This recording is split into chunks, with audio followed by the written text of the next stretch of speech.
राज्याचे कृषी मंत्री माणिकराव कोकाटे यांना 1995 सालचं प्रकरण आता चांगलंच अंगलट आलंय।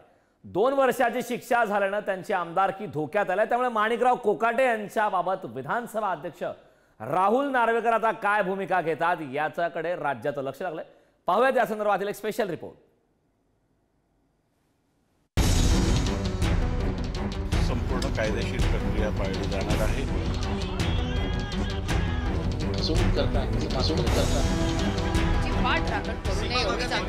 वरिष्ठ न्यायालयामध्ये माणिकराव कोकाटे त्या ठिकाणी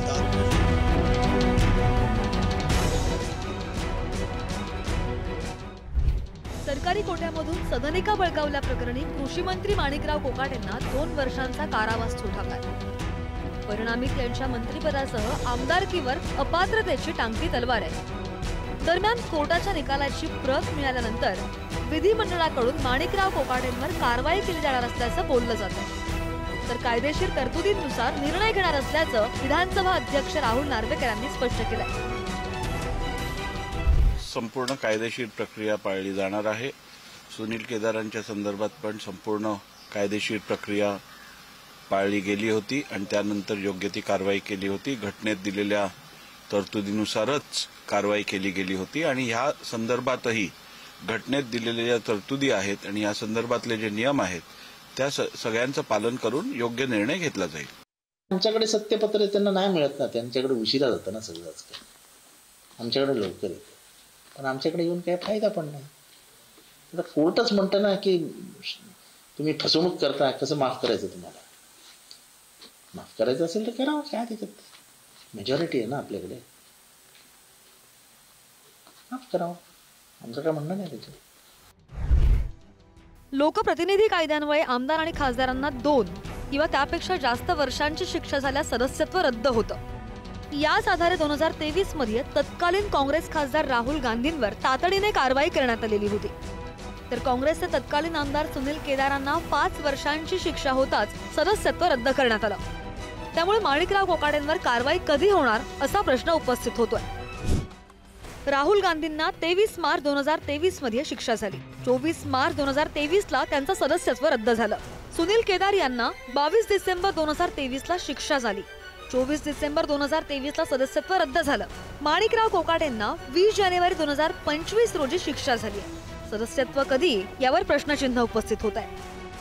न्याय प्रक्रियेमध्ये सुद्धा एक व्यवस्था आहे की JMFCच्या स्तरावरती एखादा निकाल आला तर सेशन कोर्टामध्ये अपील होतं, सेशन कोर्टामध्ये आला तर हायकोर्टात होतं आणि सर्वोच्च न्यायालयामध्ये सुद्धा होतं। आमच्या माहितीप्रमाणे सोमवारी वरिष्ठ न्यायालयामध्ये माणिकराव कोकाटे त्या ठिकाणी दाद मिळतील।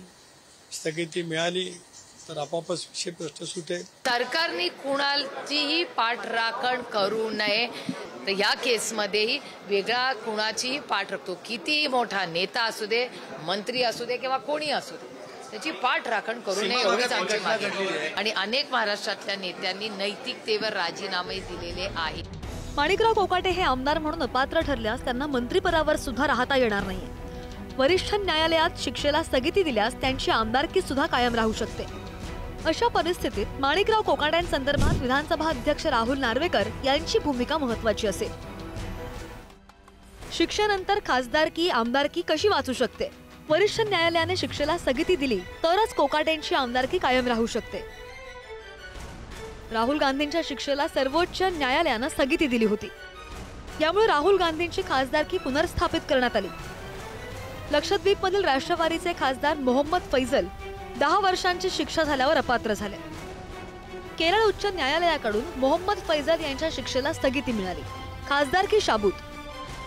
एकीकडे विरोधी पक्षातले जर असतील तर एक न्याय आणि दुसरीकडे सत्ताधारी असेल तर दुसरा न्याय, आणि त्यात मंत्री असल्यावर शिक्षा झाल्यावरही जर राजीनामा दिला जात नसेल तर आपल्या पुढे 2 प्रकरण आहे। एक आहे बीडचं, धनंजय मुंडेंच्या प्रकरणामध्ये सांगतात की आरोप लागू द्या, आरोप स्पष्ट होऊ द्या, आरोप सिद्ध होऊ द्या, त्याच्याशिवाय राजीनामा देणार नाही। आणि दुसरीकडे आरोप सिद्ध झाले, शिक्षा झाली तरी राजीनामा देणार नाही। त्यामुळे नैतिकता जी आहे ही नैतिकता संपूर्णतः या महायुती सरकारने गुंडाळून ठेवलेली आहे। की कोणाला आमदार पदावून काढणे किंवा मंत्री पदावून काढणे याकरता जी प्रोसेस आहे, आता जी काही आपल्याला कोर्टाने सजा सुनावली आहे त्यावर तातडीनं वरत्या कोर्टात जायचं आहे।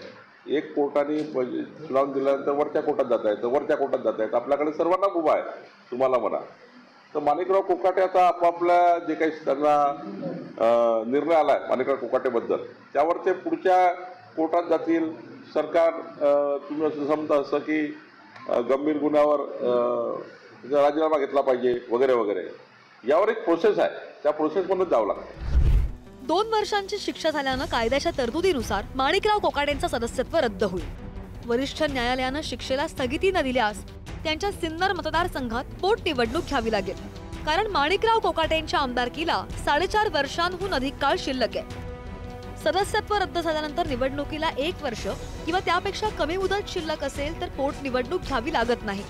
त्यामुळे माणिकराव कोकाटेंच्या निमित्तानं महाराष्ट्राला प्रथमच काही नवनवीन घडामोडी पाहायला मिळणार हे मात्र नक्की.